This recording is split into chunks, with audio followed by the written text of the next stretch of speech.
നമസ്കാരം. പ്രവാസി മലയാളിയിലേക്ക് സ്വാഗതം. പുതുവത്സര ദിനത്തിൽ ഗൾഫ് രാഷ്ട്രങ്ങളെ കുളിരണിയിച്ച് മഴ. യുഎയിലും ഒമാന്റെ വിവിധ ഭാഗങ്ങളിലും ഇടിയോടുകൂടി ശക്തമായ മഴ തുടരുന്നതായി റിപ്പോർട്ട്. പുലർച്ചെ തുടങ്ങിയ മഴയിൽ താഴ്ന്ന മേഖലകളിൽ വെള്ളത്തിലായിരിക്കുകയാണ്. തീരദേശ മേഖലകളിൽ കാറ്റും ശക്തമാണ്. കടൽ പ്രക്ഷുബ്ധമാണ്. യുഎയിലെ വിവിധ എമിറേറ്റുകളിൽ ഞായർ വരെ മഴ തുടരുമെന്നാണ് കാലാവസ്ഥാ പ്രവചനം വ്യക്തമാക്കുന്നത്.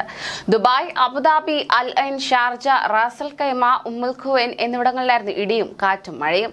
പാർക്കിങ്ങുകളിലും വടക്കൻ മേഖലകളിലെ റൗണ്ട് ബോട്ടുകളിലും വെള്ളക്കെട്ടുണ്ടായി. ദുബായ് മീഡിയ സിറ്റി, ജബൽ അലി മേഖലകളിൽ ഉച്ചവരെ ഇടവിട്ട് മഴ പെയ്യുകയുണ്ടായി. രാത്രി വൈകിയും മഴ പെയ്യുമെന്നാണ് റിപ്പോർട്ട്. ഒമാനിൽ ന്യൂനമർദ്ദത്തിന്റെ ഫലമായി വിവിധ ഭാഗങ്ങളിൽ മഴ ശക്തമായിട്ടുണ്ട്. ശക്തമായ കാറ്റും വീശിയടിച്ചു.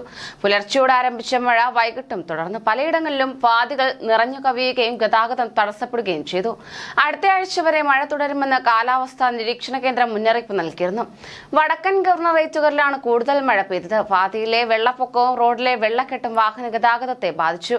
വിവിധ ഭാഗങ്ങളിൽ തണുപ്പ് വർദ്ധിച്ചിട്ടുണ്ട്. മഴ സമയത്ത് വാദികൾ മുറിച്ചു കടക്കരുതെന്നും മുൻകരുതൽ സ്വീകരിക്കണമെന്നും റോയൽ ഒമാൻ പോലീസും സിവിൽ ഏവിയേഷൻ വിഭാഗവും അഭ്യർത്ഥിച്ചു. എന്നാൽ മഴയിൽ വലിയ നാശനഷ്ടങ്ങൾ റിപ്പോർട്ട് ചെയ്തിട്ടില്ല. രാജ്യത്തിന്റെ വിവിധ ഭാഗങ്ങളിൽ താപനില കുറഞ്ഞു. അപകട ഭീതിയെ തുടർന്ന് വാഹനത്തിന്റെ വേഗത നിയന്ത്രിക്കണമെന്ന് മുന്നറിയിപ്പ് നൽകിയിരുന്നു. ഒമാനിൽ പെയ്ത കനത്ത മഴയിൽ രൂപപ്പെട്ട വാദിയിൽ അകപ്പെട്ട 14 പേരെ രക്ഷപ്പെടുത്തി.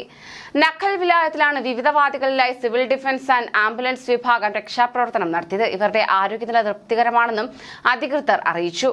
കഴിഞ്ഞ 2 ദിവസത്തിനിടെ ഏറ്റവും കൂടുതൽ മഴ ലഭിച്ചത് ഇബ്ര വിലായത്തിലെന്ന് ജലവിഭവ മന്ത്രാലയം അറിയിച്ചു. 46 മില്ലിമീറ്റർ മഴയാണ് ഇവിടെ ലഭിച്ചത്. 30 മില്ലിമീറ്റർ മഴ ലഭിച്ച ലിവയാണ് രണ്ടാമത്.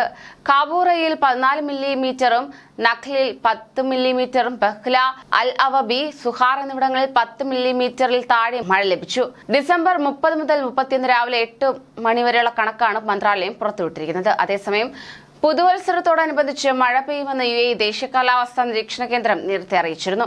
അസ്ഥിര കാലാവസ്ഥ തുടരുമെന്നതിനാൽ വാഹനം ഓടിക്കുന്നവരും തീരദേശങ്ങളിലുള്ളവരും ജാഗ്രത പുലർത്തണം. വാദികൾ, മലയോര മേഖലകൾ എന്നിവിടങ്ങളിൽ നിന്ന് വിട്ടുനിൽക്കണമെന്ന് മുന്നറിയിപ്പ് നൽകിയിരുന്നു.